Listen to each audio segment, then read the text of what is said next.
Story time about how my ex-boyfriend accused me of cheating on an all-girls trip. So a little background information, I was 14 or 15 around the time, and it was the summer of my freshman year. So within the last few weeks of my 8th grade year, one of the more popular boys asked me out, and we're gonna call him Carson. I wasn't like super popular at the school, but I was like a medium maybe. But I was raised in a super strict household, where the only phone that I pretty much had was one that was able to call 911 and my parents. And I especially was not allowed to be talking to boys. So Carson had the great idea of giving me his old phone, and throughout the summer I would text him on there. Well, I started realizing him getting really toxic. Anytime that he would see my Snapchat location change, he would be like, "Where are you going? Why didn't you tell me you were going here?" So I started distancing myself a little bit from him. Also because our relationship was just moving way too fast. Within the first month of us dating, he was talking about wanting to marry me. Like for part 2. Part 2 about how my ex-boyfriend accused me of cheating on him on an all-girls trip. So like I said, I started distancing myself from him because he became too attached and was just way too toxic. Well, I was also in a lot of clubs in school, and a few of them would require me to go on trips. Well, the one that I went on was an all-girls trip, and before I left, I texted Carson letting him know that I wouldn't have my phone all week. Well, on the last night of my trip, there was a girls and boys dance. There was like a group of boys from a different school that we were meeting up with, and I tried staying back at the cabin, but they wouldn't let me. So we started doing dances that required partners, so I was pretty much forced to dance with one of the boys. Well, when I came back home, I got 100 texts from Carson, calling me a bunch of nasty names, and you can probably guess them. And somebody got a picture of me dancing with one of the boys, and Carson sent it to me and said, "We're done." So after that, I just ignored him. And then literally that night at 1 a.m., he was texting me saying, "I miss you, please come back to me," like for part 3. Part 3 about how my ex-boyfriend accused me of cheating on him on an all-girls trip. So like I said, I received over 100 messages from him. He got a picture of me dancing with one of the boys and said, "We're done." And then at 1 in the morning, he's like, "I miss you so much. Please don't leave me. Like, I've been doing so bad while you were gone." So of course I didn't accept his apology and I just blocked him on all my social media. And the next day I wake up to messages on my Instagram, my Snapchat, my Facebook. Like, who even uses that? Unless you're talking to family. Well, then Carson decides to tell everybody at my school about how I'm a lying, cheating scumbag. And now, 3 years later, no good guy from my school wants to date me. So now whenever I'm talking to a guy, I have to make sure that they're not affiliated with Carson in any way. But low-key, I had a really good glow-up, so all the hot boys want to talk to me now. And Carson's pretty much still a scumbag. Storytime about how my boyfriend almost ruined my relationship with my sister. So a little background information. I was 16 and I was a sophomore in high school at the time. Well, we're gonna call my boyfriend Alex. And whenever Alex and I first started dating, I would literally brag to all my friends about how nice he was, about how he treated me so good. Well, fast forward a few months, him and I were still dating. And originally my sister scared him. But eventually he had been around long enough to the point where they were super cool. Well, after that, I started realizing some off things. For example, the one night he was texting me, and all of a sudden he just stopped responding. And I knew that he didn't fall asleep because he was still texting my sister. Well, that should have been the first red flag, but as we know, I am blind to seeing red flags. Anyways, I didn't want to seem jealous of my sister, so I just decided to play it cool and act normal. But him, on the other hand, like for part 2. Part 2 of how my boyfriend almost ruined my relationship with my sister. So like I said, I decided to act normal and not be jealous. But him, on the other hand, he started finding reasons for him not to like me, and he was ignoring me. Like, he was just being very standoffish. So the one day my sister decides to leave her phone open on the couch when she goes to the bathroom, and I had this fantastic idea to go through her phone. Rightfully so. Like, sis, don't be texting my man more than me. That's weird. Well, when I looked, there was nothing. He was just being super nice to her. And with me, on the other hand, his texts were super dry. By the way, my sister and I are twins. But she starts laughing at her phone, and I'm like, "What did he say?" And they were just typing random letters to each other. She has a better sense of humor than that, so I knew something was off whenever she was laughing at it. And then she says, "I have something to tell you, but you have to promise me you won't get mad." And then she tells me that he said that he likes her. Well, after being mad at her for a while, I realized it was his fault. Story time about how I saw my boyfriend propose to another girl in front of me. So a little background information. At the time, my boyfriend and I had been together for around 4 years. We had 2 kids together, and our relationship was pretty rocky. Within the first year of us dating, he would cheat on me all the time, and both times that I was pregnant, he would cheat on me also. Now, after I popped out the second kid, our relationship was going pretty well. And if you're wondering why I didn't leave him when he was cheating on me all the time, well, it was mainly because I grew up in a broken home. And remembering how hard it was on me whenever my parents broke up, I didn't want that for them. Well, over the past few months, my boyfriend had been traveling all over the country with his dad, going to meetings and stuff because he was getting ready to take over half the company. Well, fast forward, it's a Thursday, and my boyfriend has a meeting with some associates who flew in from out of state, and later that night we were supposed to get on a flight with our friends to go to the Bahamas. Like for part 2. Part 2 about how my boyfriend literally proposed to another girl right in front of me. So like I said, my boyfriend had a meeting with some associates who flew in from out of town. And that night we were supposed to be on a plane to the Bahamas with our friends. So while he was getting ready for this meeting, I went and I dropped the kids off early. And he went to this meeting and I drove our luggage over to our friend's house. Because they were just going to drive us to the airport. So my girlfriend and I are super pumped to go on this trip. So we decided to start drinking early and we went somewhere to get drinks. She suggests this high-end place because the guy at the bar has a crush on her and always gives her free drinks. So we're sitting there having a really good time drinking at the bar. So while we're sitting there, we hear a bunch of clapping and cheering coming from outside. So us being drunk and nosy, we go out there to see what's going on. And what are the chances I walk out there and my boyfriend is down on one knee in front of another girl? And I'm not very confrontational whenever I drink, so I told my best friend to just take me back to her house. When we got back, it was around 6 p.m. And my boyfriend tells me that he's just going to meet us at the airport like for part 3. Part 3 about how my boyfriend proposed to another girl right in front of me. I know this is late, but better late than never. So like I said, we left, I went back to her house, and my boyfriend has the audacity to text me, I'll just meet you guys at the airport. So my best friend's like, what do you want to do? Do you want to go beat him up? Of course I said no, so I told her and her boyfriend to just go to the airport while I figured out what I was going to do, and to not say a word. Which was hard for my best friend because she was confrontational as fuck. So I texted my boyfriend saying that I was sick and I just wasn't going to go to the Bahamas with them, when in reality I was packing up our whole house, leaving him with only his clothes and his shoes. So I put all the stuff in storage and I just decided to move back to my mom's house. And yes, this was in a span of a few days. So the whole time that he was gone, I was acting like everything was okay. On the last day of the trip, I sent him a text saying that I knew about everything. And I said I never wanted to hear from him again and I never wanted him to see the kids again. And he took that quite literally. I never got a text back. Well, 4 months after all this happened, I soon find out that he got a new house in North Carolina with his new wife and they have a daughter on the way.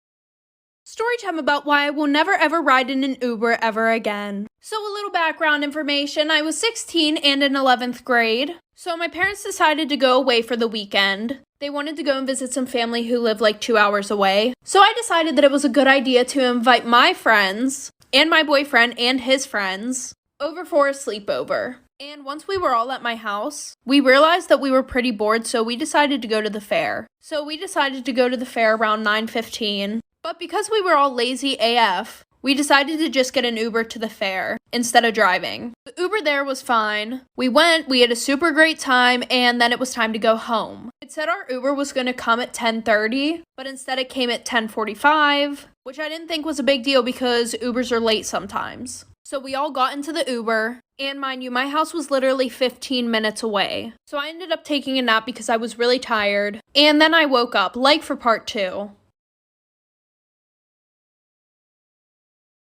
Part 2 about why I will never ever ride in an Uber ever again. So like I said, my house was only 15 minutes away, so since I was really tired from the fair, I decided to take a nap. Well, I woke up 20 minutes later and we were in the middle of nowhere. Like when I tell you, we were on a road that literally just kept on going. I asked my boyfriend where we were and he said that we had been on this road for a while. So at this point, we're all texting each other. And all of our friends are saying, no, we're fine, this is the way. And then I look up my address on Google Maps, and we are 45 minutes away from my house. So So then I send it in the group chat, and now everybody starts to freak out. Not to mention, our Uber driver was on the phone the whole time, but he had his AirPods in, and we couldn't understand anything that he was saying. So that's when my friend Sophie, she was in the front seat, she shoved the directions in his face and was like, I think you're going the wrong way. So then he busts a U-turn and he's yelling at this point on the phone. And an hour later, we make it back to my house. I have a feeling if it wasn't for my friend Sophie, we wouldn't have made it out of there.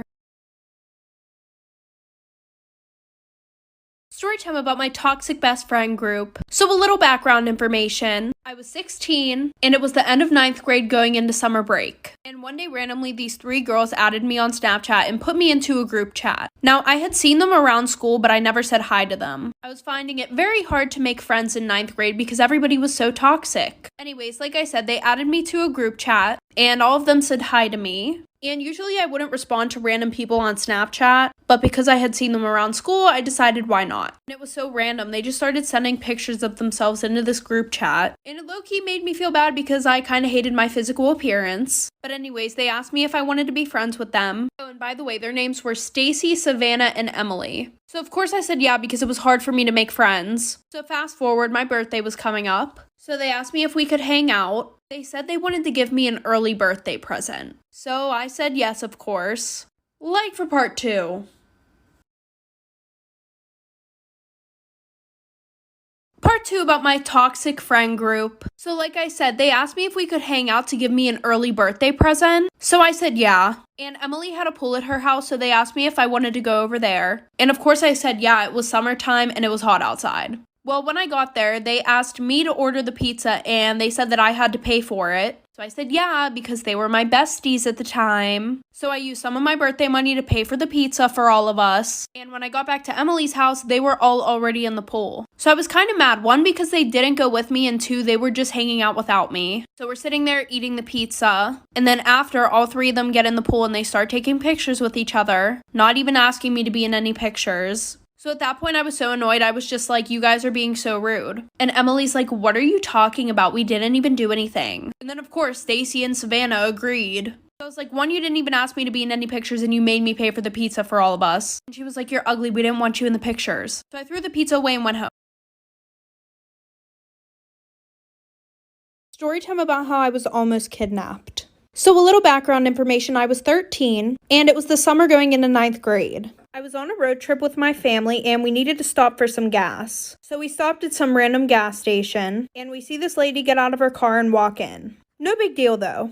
So we're inside and we're waiting in line to use the bathroom. So we were in the front of the line and then that lady was behind us and then there were a few people behind her. So as we're standing in line, she FaceTimes some guy and then she starts pointing the camera at people around the store and she would be like, oh, do you like this? And he would say yes or no. Well, then she points the phone at me and then he goes, yeah, that's the one. And my mom and I were super creeped out about this because she was being super loud and she was taking a really long time at this gas station. So my mom goes into the bathroom and then she starts to talk to me. She starts asking how old I am, where I'm from, and if my mom and I were here with anybody else. Like for part 2.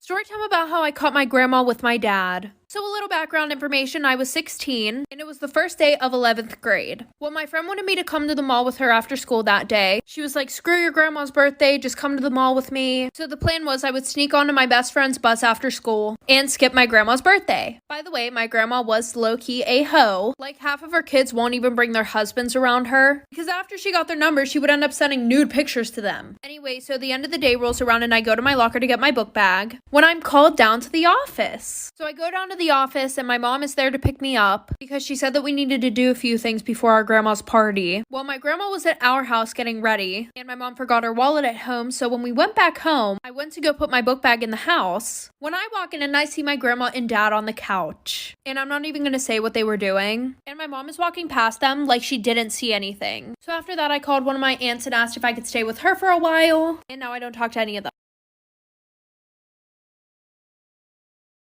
Story time about how I ruined my ex-best friend's relationship and reputation in 2 days. So a little background information, I was 14 in 8th grade. I was in a very toxic friend group of 3, and we all secretly talk crap about each other. So 2 of the girls in my friend group decided that they didn't want to be friends with me anymore, for absolutely no reason. The one girl texted me saying, I don't want to be friends with you anymore, and then the other girl literally just played along with it because she can't think for herself. She was like, yeah, I've been planning on doing this for like 2 weeks. So I got very embarrassed by this because they started going around the school telling everybody about it. And not to sound like that person, but I was really popular. I had a lot more friends than them, and the only reason why people liked them was because they were my friends. Anyway, so I started texting the boys that they liked. And I was like, hey, I think you should know that they've been talking to other people while they're talking to you. And I just thought that that was really wrong. And when they asked who, I gave them names of boys that they both used to talk to. And then when the girls texted me about it, like for part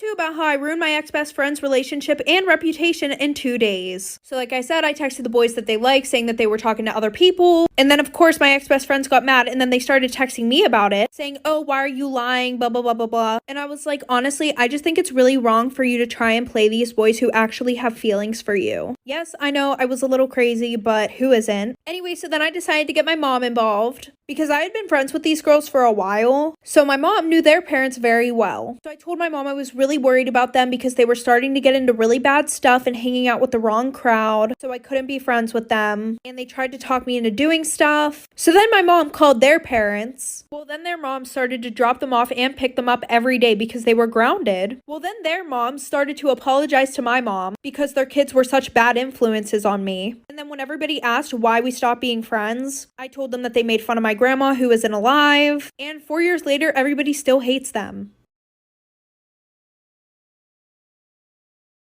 Story time about how I almost got kidnapped by my online boyfriend. So a little background information, I was 16 and in 11th grade. So a year before this all happened, I posted a picture on Instagram saying, add me on Snapchat if you want to be friends. Yes, I was that person. Anyway, so this really cute guy adds me on Snapchat. And after about 3 months talking, he said that he wants to meet me in person. And he didn't sound sus at all, so I was like, sure. So we met at this park that was like 30 minutes away. We met there around 6 o'clock, so when the sun was setting. And he was super nice, it was super romantic. Well, then we went to his house, we watched a movie, and we did the nasty. So after that, he asked me if I want a drink. And what I could have swore was 20 minutes later, I wake up in an abandoned farm shed. With no clothes or anything. So I start screaming my head off. I don't have my phone or anything, so I start to run. And then he grabs me. He says, if you try to run or you try to scream, I am going to kill you. Like for part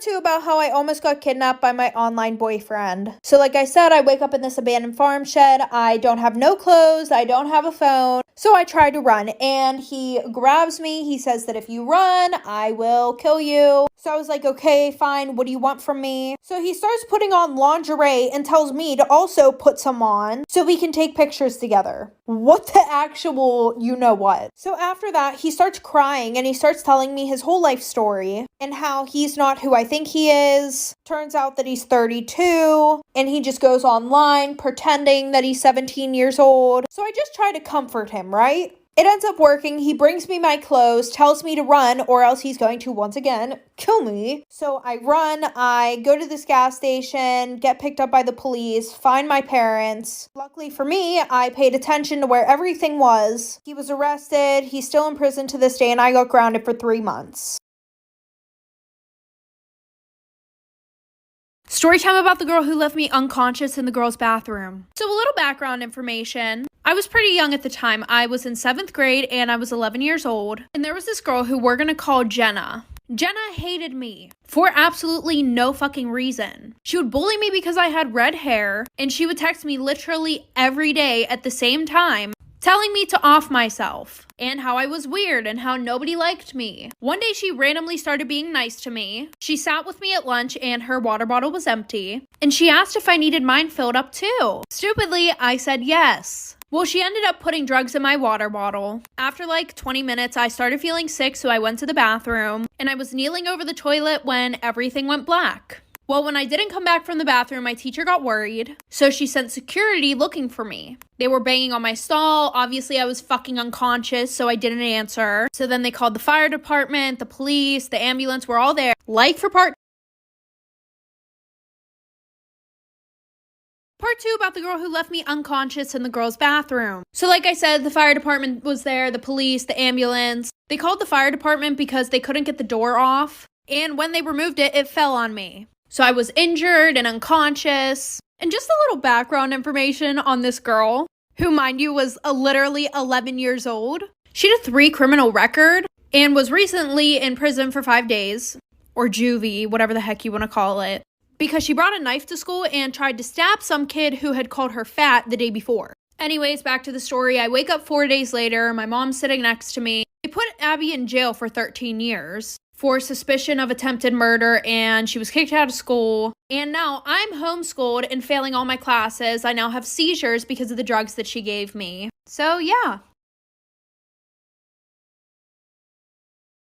Story time about how my mom planned to kill me. Yes, I said my mother. So a little background information, I was 16 years old and I was in 11th grade. Now, it's not like my mom hated me my whole life, because there was a time whenever she was super happy and she did really love me. Well, it all started whenever my dad had left her. She went into this deep depression. She quit her job. She wouldn't get out of bed in the morning. She stopped cooking, stopped cleaning, and she always blamed me because she thought it was my fault that our dad left, when in reality, my dad still texts me all the time asking how I'm doing. All of a sudden, a flip switch, my mom started cooking again, going to work. I never really ate her food because it low-key looked weird. But one day I came home from school and saw her putting rat poison in my food. And I wish I was kidding, but she's fucking crazy. So I said hi, but she didn't answer me. So I tapped her on the shoulder. She turned around and put a knife up to my neck. I ran out the door, called the police. They arrested her, and now I am happily living with my father and my non-crazy